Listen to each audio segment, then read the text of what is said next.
Thank you for your wonderful presentations. We are going to start our closing section that is titled Teaching and Thinking Beyond the Binary, Lessons from Designing a Gender-Inclusive Language Curriculum. It is my pleasure to introduce our keynote speaker, Dr. Maureen Gallagher, who is lecturer in German Studies at Australian National University. Dr. Maureen Gallagher holds a bachelor's degree and master's degree from the University of Nebraska, Lincoln, and PhD from the University of Massachusetts Amherst. Her research interests are in the broader areas of gender studies, critical race theory, and critical whiteness studies, as well as post-colonialism and decolonization, with recent publications on literature by Black German writers, decolonization and language teaching, and Karl May, and representations of indigenous people in German literature. She has a particular interest in gender inclusive and gender equitable language How do you teaching. feel about it? How long do you think we went for? Along with her collaborator, she has. So I was saying that Dr. Gallagher has a particular interest in gender inclusive and gender equitable language teaching. And along with her collaborator, she has recently published a chapter on gender plurality in the German classroom in the book Redoing Linguistic Worlds. Please join me in welcoming Dr. Maureen Gallagher. Okay, hello. Thank you so much for that introduction. Thank you so much for having me here today. Everybody can hear me okay? See the slides? We're all good on that front. Okay, I'm going to go ahead and get started. So I'm joining you today from unceded Ngunnawal and Ngambri country in what is now known as Canberra, Australia. I'm honored today to have been asked to give a keynote address at this third annual International Gender Inclusive Language Instruction Conference. Want to thank all the organizers, all of the presenters. I've really loved hearing everybody's teaching strategies this morning. And also thanks everybody for tuning in either live this morning, it is morning here in Australia, or later on the recording. I also want to particularly thank my collaborators on the Grenzenlos Deutsch curriculum. You'll hear me talk more about it in a minute. They've all been a wonderful source of inspiration and deep discussion about gender equity in German. So the theme of this conference is From Theory to Practice, Advancing Gender Inclusive Language Pedagogy. And so I'm going to make that my focus today, thinking about the practical, the how, the praxis, as opposed to the theory. Even though I like theory, I think theory is important. But if you're interested in that, you can sort of read my published and forthcoming works, or we can chat about it later. So my plan for today is to talk a bit about my background with the Grenzenlos Deutsch curriculum and how we've written and revised it to be more gender equitable and gender inclusive, and then to focus the bulk of my time in sort of reflecting and outlining sort of 10 lessons, 10 things that I've learned in this process, illustrated with practical tips and suggestions that can hopefully help you on this pedagogical journey, no matter where you are in the process or no matter where you find yourself at the moment. And I do want to give a quick disclaimer about terminology. I'll use terms like gender inclusive, gender just, gender equitable, and gender neutral more or less interchangeably in this presentation, though I acknowledge that maybe people have strong feelings about which one of these words is better than the other. I'm just not too interested in getting into the weeds about that today. So you'll hear a variety of those terms. And I don't really mean to foreground one over the other. So as I begin, I want to acknowledge the very troubling times that we find ourselves in. I have found myself in recent weeks returning to authors like Bell Hooks and Audre Lorde. You see a quote from Bell Hooks on the screen, to find solace and inspiration. Every news cycle seems to bring more disturbing reports of unconstitutional executive orders, the dismantling of educational infrastructure, attacks on minoritized groups, in particular trans people and immigrants, the erosion of democratic norms and structures, the weaponization of anti-Semitism to justify stripping research funding, and eroding academic freedom and freedom of speech. And the list could go on and on. I could probably speak for 40 minutes about everything we've experienced in the past few weeks. Attacks on trans, queer, and gender diverse people and DEI programs and infrastructure directly impact the type of work that we're talking about today. And it is scary. I know that Many people are afraid for their careers, their institutions, their colleagues, their friends and family, themselves, ourselves. I can acknowledge that being in Australia, I am insulated from many of the direct impacts of these. But as a US citizen and a concerned member of the global community, I care very deeply about what's happening, and talking about it and sort of finding solidarity. So, as background, to speak briefly just about how gender works in German for the benefit of the non-German speakers here. So, in German, nouns fall into one of three categories. So, there's traditionally called the masculine, feminine, and the neuter or the neutral. There is, in many other languages, a traditional reliance on the generic masculine. So, in a mixed gender group, the masculine plural form tends to be seen as the default. Or, to be gender inclusive, you might use both the masculine and feminine forms. But so while there is this trinary, the der, die, das, nouns that refer to people fall very strictly within a gender binary. There is this natural gender principle involved in German. You do get very different kinds of interventions that are mostly focused on these plural forms and mostly focused on the written forms. There's some examples here. You can see they arrange using capitalization or various types of punctuation or pair forms. So some of these are binary, some are attempting to sort of leave a space for the non-binary. And just also as a quick note, I think it's also important to mention that Germany has also experienced the same kind of backlash, culture wars, debate about inclusive language. But it's not the status quo gets to sort of pass as if it's non-ideological to use the generic masculine, right? As if that's just always how it's been. And it's only linguistic interventions by feminists, by trans and queer people that sort of get coded as ideological. So I do just want to point that out. Although maybe to this group, I don't need to point out the sort of the perceptual gap in that. So this is the front page of our Grenzenlos Deutsch curriculum, which is primarily the source of my interest in gender inclusive German teaching. So I have been on the authoring team and editorial board of this curriculum. So Grenzenlos Deutsch translates as German Without Borders. The project was initially funded by an NEH grant under the leadership of Britt Abel of McAllister College and Amy Young of Central College. And it was very, very disheartening to wake up this morning to hear sort of the official news of the defunding of the NEH. So, where projects like this become less possible and much harder without these kind of seed funding. So with Grenzenlos Deutsch, we wanted to create a curriculum that went beyond stereotypical binary gender roles and that didn't act like queer people didn't exist, as our textbooks so often do. The primary focus was initially on representation and vocabulary. Representations of LGBTQ+ people and their families appear throughout the curriculum, both in terms of specifically dealing with queer content, but just sort of as examples of families or people with jobs or, people taking out the recycling. You see an example of how that worked on the screen, teaching colors using a pride flag, for example, just as a sort of passive way of including this without pride is not the topic of this lesson. The topic is colors, but it's sort of representing. And Vienna, this picture is taken in Vienna. Vienna is known for having one of the a very large pride celebration in Europe. Our first draft of GD, you try to avoid the generic masculine and used gender inclusive plural forms of a variety of different forms. We mentioned gender neutral pronouns, but did not use or incorporate them. None of us felt comfortable doing that when we were initially authoring this in 2018. We also played a little around with the order of grammar charts, so we didn't list masculine first, for example, as traditionally is the case. But that was sort of as far as our grammatical interventions went.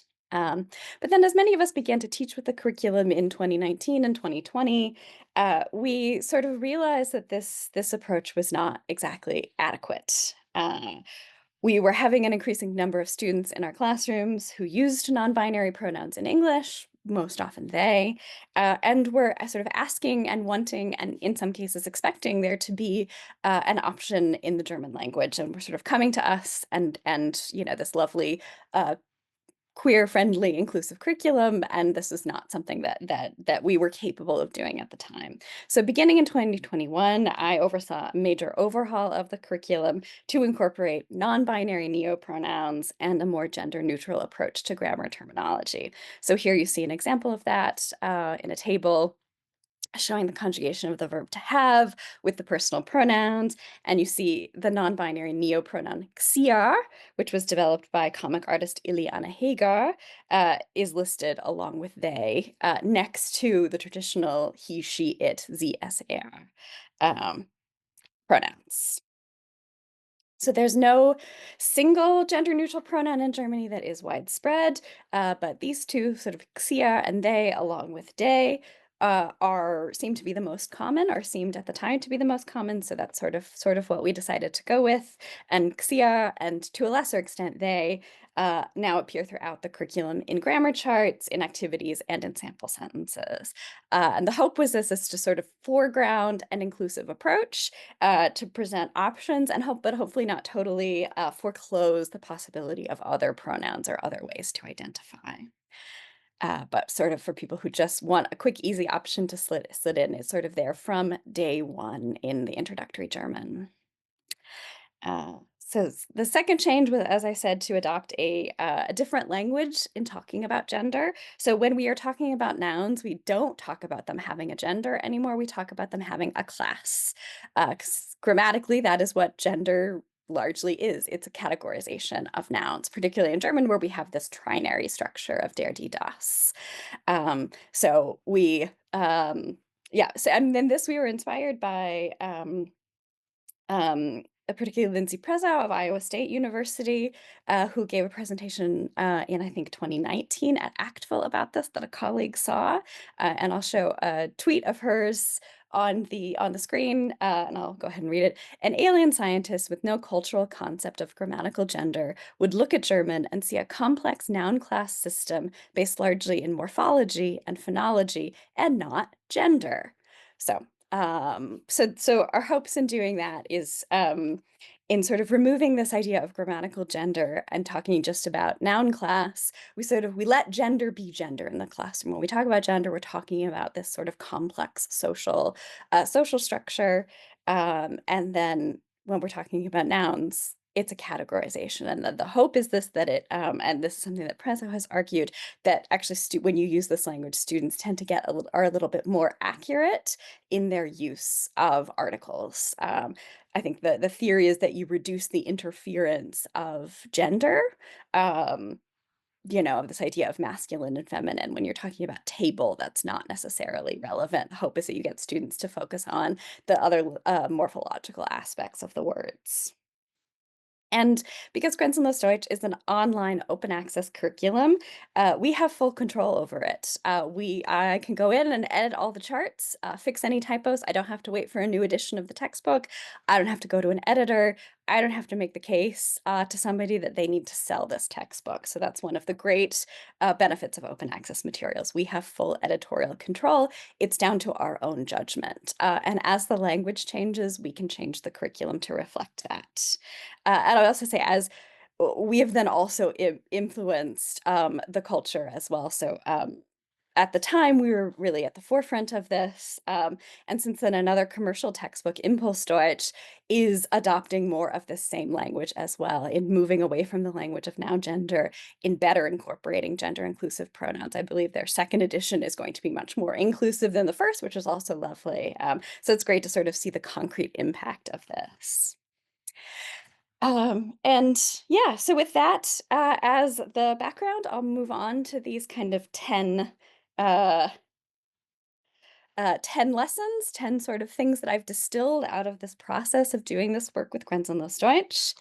And I will also say as well, and this is something that I've heard a bit come up today, sort of in doing this work, I, as a cis woman, as a non-linguist, as a non-native German speaker, I did sometimes ask myself, who am I to be doing this work? Is it my place? This isn't my language. This is largely not my identity that I'm representing.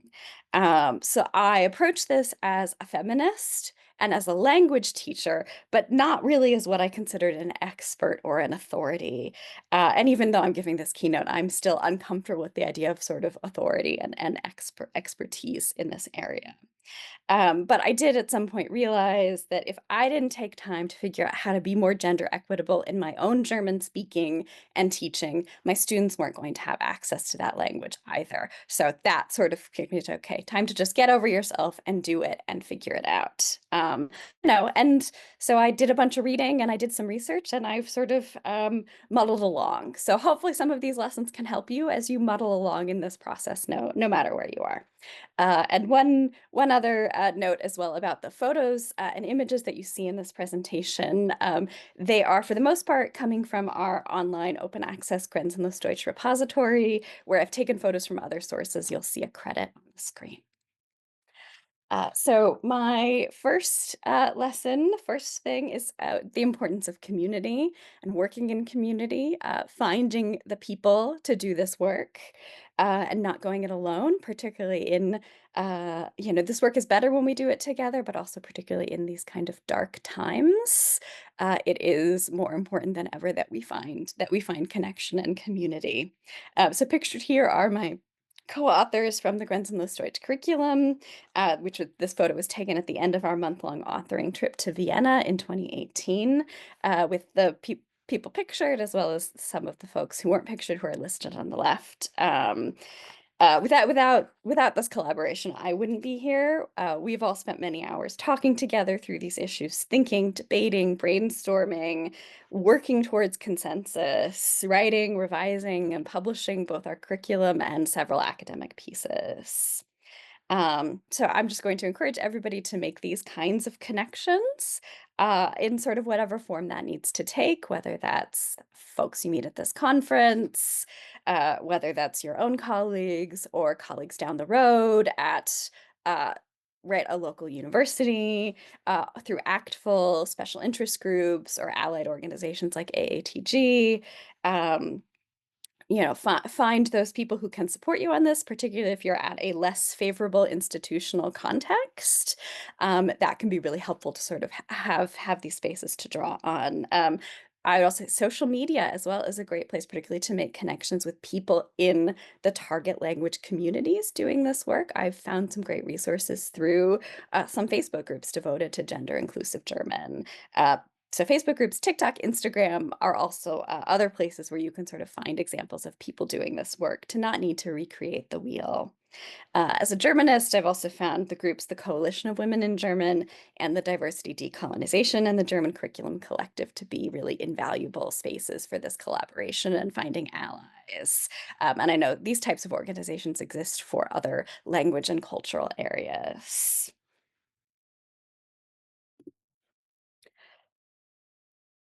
I am increasingly drawn to articulating the importance of inclusive language in human rights terms rather than in terms of diversity and inclusion. To be clear, I absolutely believe that the concepts and terminology of DEI is worth defending in the face of attacks and crackdowns, but DEI isn't perfect, and particularly the type of corporatized DEI frameworks, the kind of additive diversity frameworks that have propagated what sometimes get called the DEI industrial complex, are maybe not always the perfect venue or the perfect way to articulate this. Um, and I find a human rights framework very clear and compelling. And you'll see what inspired me on this, an essay about pronouns from the British Ghanaian writer Sharon Dodo Otu, who writes in both English. She lives in Germany, writes in both English and German. It's one of my favorite writers, and she wrote this lovely column about pronouns and sort of articulated the right sort of not being willing to use a neopronoun or to find a way to accommodate is essentially linguistically erasing certain groups of people, which is a violation of their human rights. And that just made it really clear to me the importance of this work. I'd also point out to this as well, human rights are universal, they're inherent, and they are not dictated by the majority. So there's also sort of an argument against, but people don't really, right? This is such a minor thing, right? That's not the point, that it's a minor thing. This is something that all people have a right to their language, that is to communicate in their chosen language, to keep their home and heritage languages alive, but also people have a right to language that is affirming, that allows them to be represented in language and to articulate their identities, including gender identity. I'm not an expert on human rights and human rights discourse. I think somebody could give a whole keynote speech just about this topic. There's a lot there, particularly in regard to sort of gender and human rights, and gender and language and human rights, but also preserving minority languages, maintenance of indigenous languages. And I'll just make this last point about intersectionality that you see there on the screen. In Germany, one of the arguments against inclusive language is often that of accessibility, both in terms of making the language accessible to language learners, as well as for people with disabilities. So a common argument is that inclusive forms, so some of these inclusive forms you see here with the colon or the asterisk, that they're either incomprehensible or too difficult for people learning the language, or that they are not legible to blind people who read using screen readers. And we've talked a bit about the issue of language learners, so I'll leave that for now, focusing in on the issue of disability access. And that's a really, really important point, that we need to think about in the types of forms that we use, of keeping this in mind. But I would argue a human rights frameworks highlights the need to find solutions that make language accessible and inclusive to all. It does not prioritize the right of disabled speakers of a language, disabled users of a language, over queer people, because of course the groups disabled and queer, trans, and gender diverse are not mutually exclusive groups. Right? Queer disabled people have a right to inclusive language on all fronts as well, just like non-queer disabled people do. So as I mentioned before, when I started this work, I felt like a bit of an imposter, a non-expert who wondered just who she thought she was to be doing this. But so I was lesson 3 is simply to just get started in whatever way is accessible to you, and is manageable to you, even if that's a really, really small step to get started.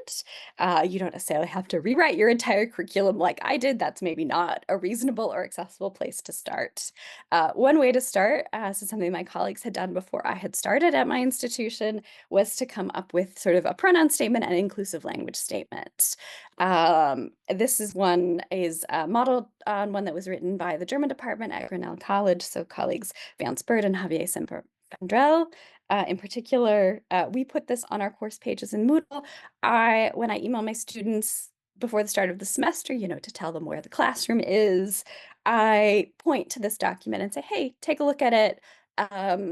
Let me know if you have questions.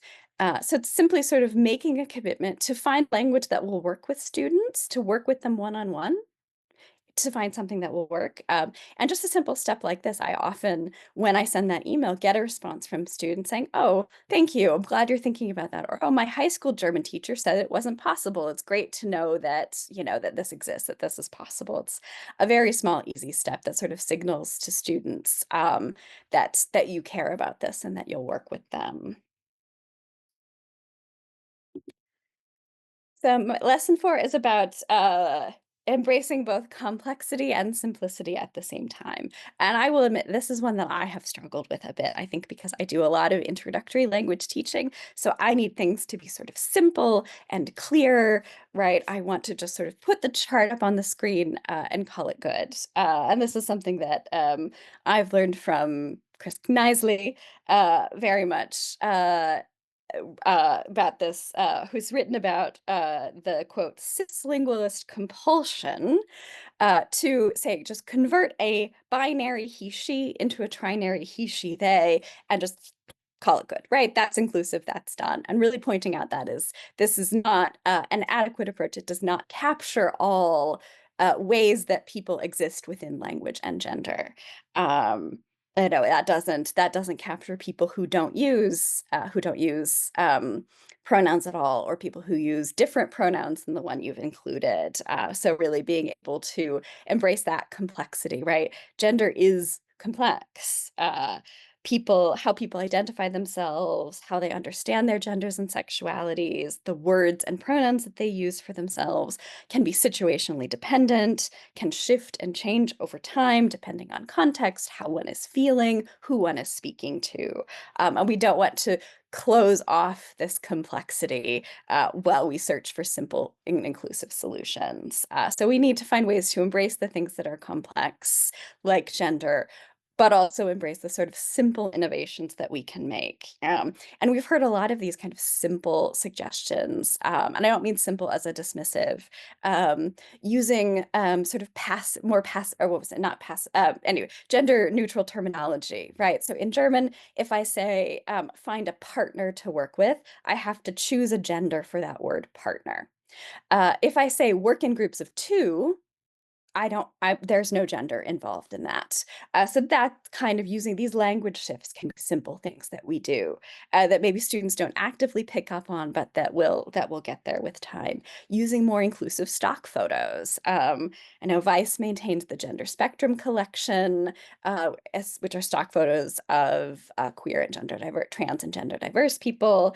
There's also stock photo sites that focus on images of people with disabilities, on older people, sort of, or people of color. So there's lots of options there to just think about the images that we use in our classroom, to bring better representation or more neutral language.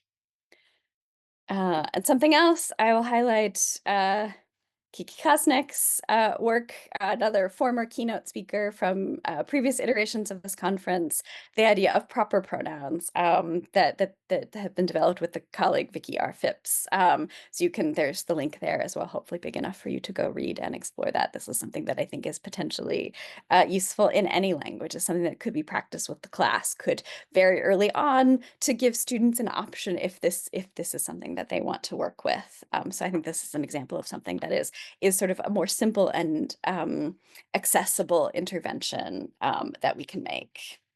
To speak a bit about complexity, I have some examples of what this looks like in my own curriculum, and I'm happy to share the slides with you afterwards. I have a QR code at the end if you want to be able to sort of read through these things and look at them or click on some of the links. These are two examples from, we have a lesson on gender that sort of is looking at both the idea of linguistic gender and social gender in Grenzenlos Deutsch, and these are some examples from that. So the text on the left is a reading text about this gender X, so-called gender X, which was a third gender marker, particularly for intersex people, that was sort of legally mandated. It came through a court decision, a human rights-based court decision. And so this sort of text is just explaining that sort of this idea of, right, sex versus gender. What is intersex? What is this gender marker? Why did it come to be?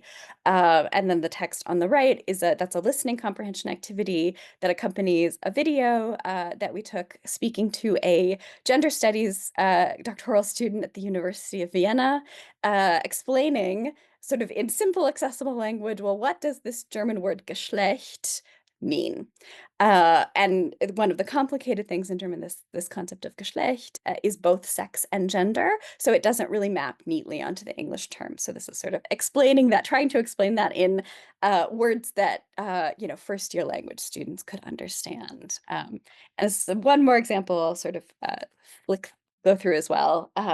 This is a culture box early on talking about the concept of gendered nouns and pronouns, and sort of kind of modeling how we try to do this in GD by sort of explaining sort of the normative aspects of the language, highlighting sort of how we intervene with the curriculum. It gives you as an instructor a chance to say, well, these forms that we're using might not be recognizable to all German speakers if you go to Germany or Austria or Switzerland, but this is why we use them in this classroom, right? It lets you sort of see the gaps and the inconsistencies in the language, and thematize that with students.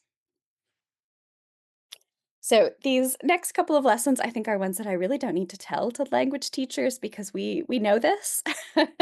We know the importance of planning ahead. I'll just highlight as well that in particular, if we are trying to be more gender equitable in our teaching, right, a little bit of planning ahead, particularly to make high impact interventions. So, for example, things that you do before the start of classes or on the first day of class, maybe before you've had a chance to meet students to hear their gender identifications for yourself, thinking about sort of how we handle that first day and how we speak to students without presuming their genders, or thinking about assessment as well. There's lots that have been done on that. I'll highlight something published by my colleague Angina Javadazarian, who's one of my Grenzenlos Deutsch collaborators.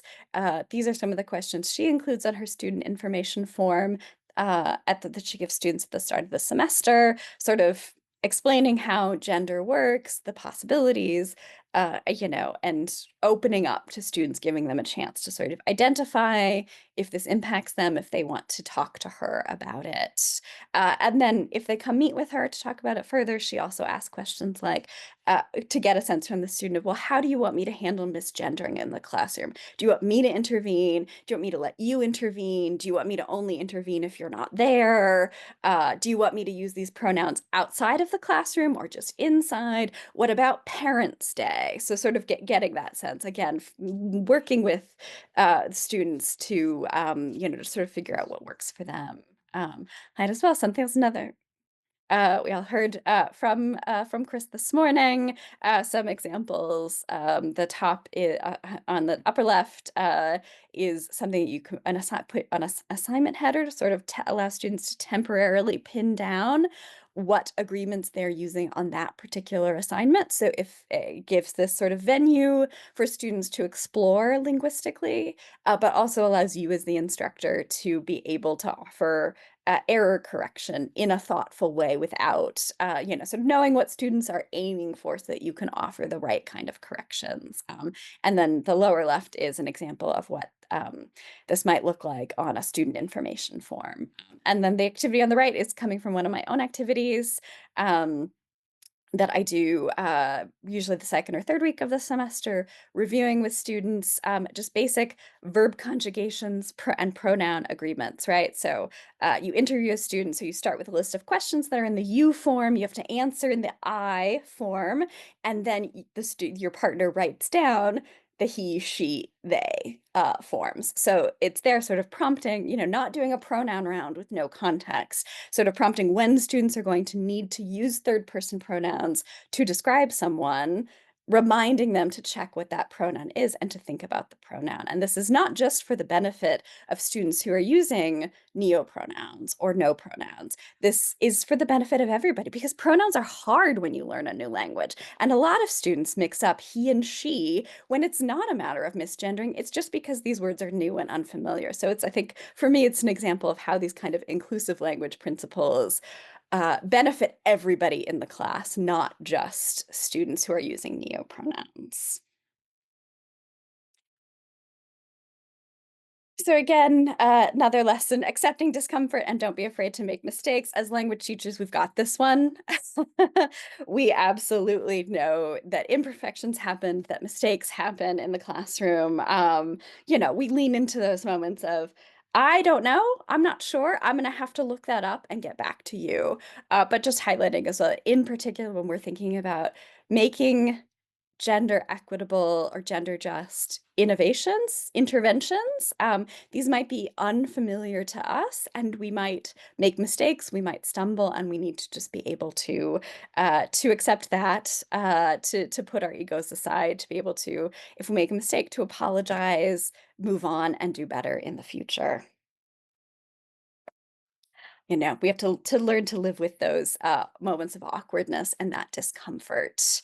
And also the places where there aren't easy solutions involved, and figuring out how to navigate that with our students and how to model good behavior when it comes to this, right? How to model inclusivity, how to model error correction, how to model that.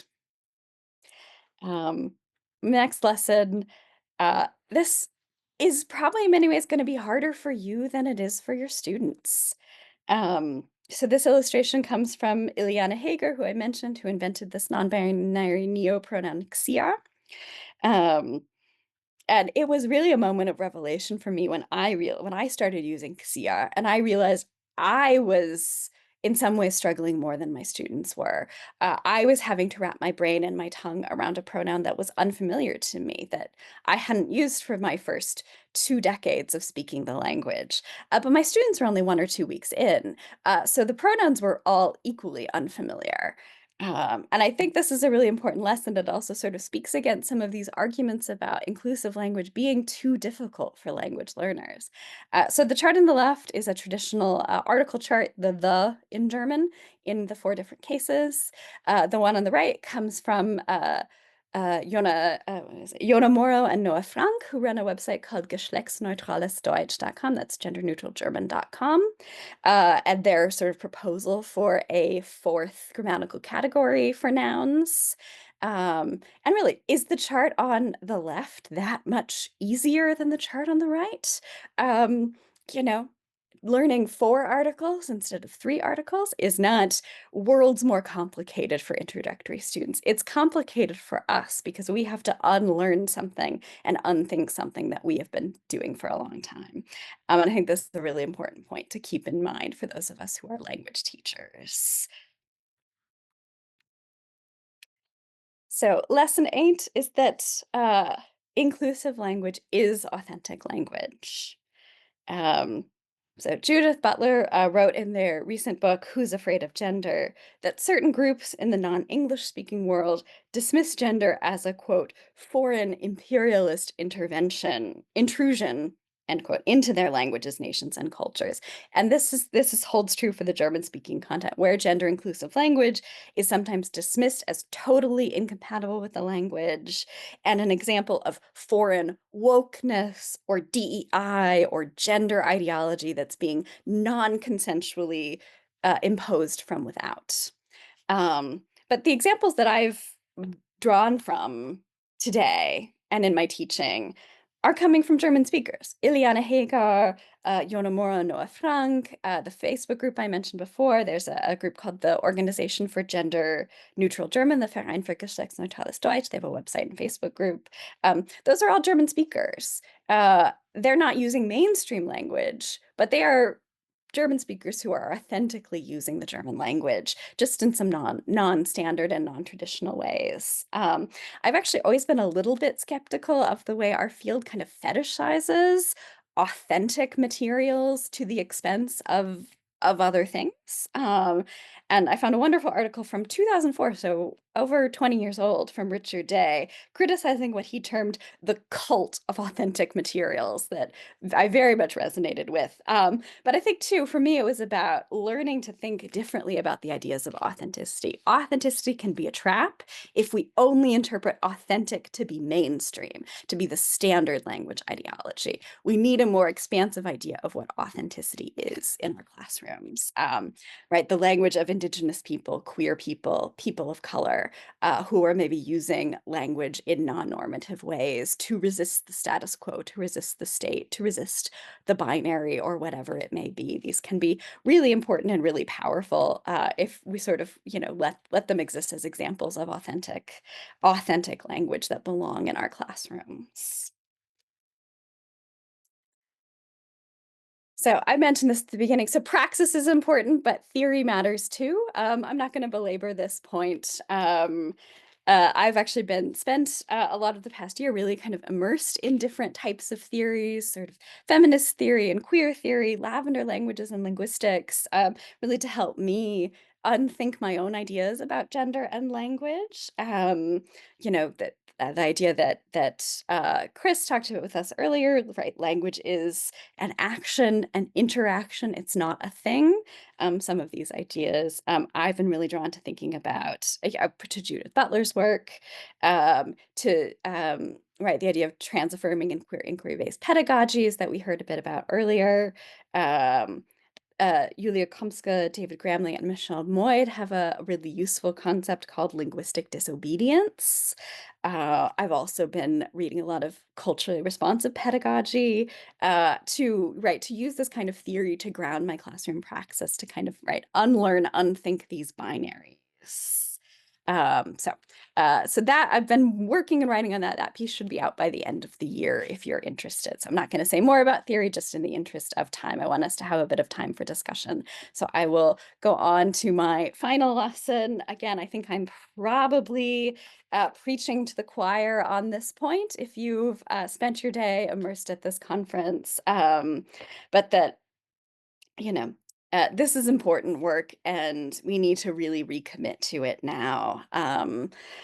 What we've seen in recent weeks, the suspending of research funds to universities, pulling grant funding, demanding academic programs be put into receivership, setting up an electronic form to report people for doing illegal DEI, deporting students for legal and constitutionally protected protest, have all created a climate of fear and uncertainty. But they are an impermissible crackdown on academic freedom and freedom of speech. We cannot allow these tactics to continue or to spread. And we've so far seen a lot of cowardice from our leaders, from politicians, from media companies, from law firms. Even wealthy universities like Harvard and Columbia have capitulated instead of trying to fight back. We need to demand better of our elected officials and our university administrators and insist that at the very least, they do not comply in advance. I appreciated what Belle said about that earlier. I'm disappointed that organizations like ACTFL have failed to come to the defense of the very diversity, equity, and inclusion frameworks that are central to their mission. While ACTFL has put out strong statements against the executive order declaring English the official language of the United States and in support of the Department of Education, they have, as far as I'm aware, remained officially silent on the issue of DEI. The Modern Language Association has been doing a bit more. They've been doing some webinars about fighting back against this legislative encroachment on higher education. But yeah, so again, like I said, I've been returning to Audre Lorde in recent days. This is a quote you've probably seen before. While our leaders have been largely failing to resist, individuals have shown great initiative, showing up to protests outside Social Security offices and Tesla dealerships, calling elected representatives, showing up to town halls to demand better. I think many of us, doing this understand the truth of Audre Lorde's words. My silences had not protected me, and your silences will not protect you. I think showing up each day to our classrooms for all of our students committed to diversity, equity, inclusion, and accessibility is also a type of resistance. I find it difficult to know exactly how I should conclude my remarks today. As I said, I've been writing a lot about gender inclusivity lately, and my collaborators and I have had to sort of totally rewrite everything that we were working on in light of the election and and what's happened since the inauguration. The world changed greatly between the time I was invited to give this talk and today, the actual giving of it. We are facing existential threats to democracy, to public education, to language education, higher education, to undocumented students, international students, and trans, queer, and non-binary students, among others. I'm enormously grateful that my academic work has taken me to Australia, where I feel safe continuing to do this work. But this phenomenon is not and will not remain solely confined to the United States. Those of us outside the US or those of us in blue states or at private institutions need to find ways to shield, protect, and work with our colleagues in more precarious professional and personal circumstances. We need to figure out how to fight back together in solidarity because this matters and is worth fighting for. With that, I will conclude. Thank you all for your attention today. Here's my works cited list. I'll drop the, and here we go. There's a QR code here. I can also drop the link in the chat. Oops. Thank you for your wonderful presentation, Maureen. This was very emotional, very encouraging, in spite of all sad news and discouraging, laws and the setbacks, we are still here discussing this, hopefully promoting these initiatives that all of our presenters have been, embracing and teaching us about. And as you were speaking, I was thinking this is our third conference. The first one we organized talking about why is this important? How do we include this? The second one addressed more hands-on practices. Okay, now we know it's important. How do we do this in the classroom? So it's wonderful that this third one, and with your presentation in particular, we've gone even further. Now we're talking about the complexity, the need to address authenticity, how to find allies, and advocating for inclusive language in the framework of human rights that you will see everybody loved in the chat. So this is a wonderful conclusion to this third conference, and thank you for this. We are ready now to take some questions, and while everyone is thinking about this, if you allow me to ask one question that came up earlier today, how do you find allies at institutions that refuse to support inclusive practices was one of the questions. Yeah. So I think that, so I've worked at all different kinds of institutions in my career. I'm at a place now where this work is very supported. I'm obviously not in the US, so I'm not worried about getting fired for saying the things that I said today. I recognize that unfortunately that is a privilege in this day and age. So yeah, so I would sort of so even if this is not officially supported at your institution, that doesn't mean there's nobody interested and nobody doing this work. Your Women's and Gender Studies program, your Women's Center on campus, student groups, if there are sort of queer student groups, a queer caucus, something like that. These can be places to find allies or just, to make yourself known to. So those would be some suggestions. Like I said, I mentioned this a bit in my talk as well. Finding those allies outside of your institution might be what you need to do. So I do know, while I criticize ACTFL, but I do know that the special interest groups are still functioning and robust, and a lot of those are sort of allied and affinity groups. So those can be a great place to reach out to people. Connecting on listservs as well. So the Coalition of Women in German has a listserv that's open to everybody. There's a listserv run out of the UK that's on language and gender, in sort of gender inclusive language. These can be great places to connect with folks, to find information about the new research, to figure out about conferences. So yeah, right. So look within, look at the community outside of your institution, and reach out to other organizations. There definitely are people doing this work. And sometimes, we have to figure out how to do this work in whatever avenues are open to us right now. And those might have gotten smaller in recent weeks. And we sort of we have to figure out a way to work with that. And, like I said, I'm a little skeptical of authenticity, authority, and all of this, but those can actually be really important things to draw on. If you actually, oh no, Professor so-and-so created these materials that I'm using in my classroom, that can actually have a great degree of protection for you. So I guess thinking about how do we strategically deploy authority and authenticity as a protective measure if this work is being threatened.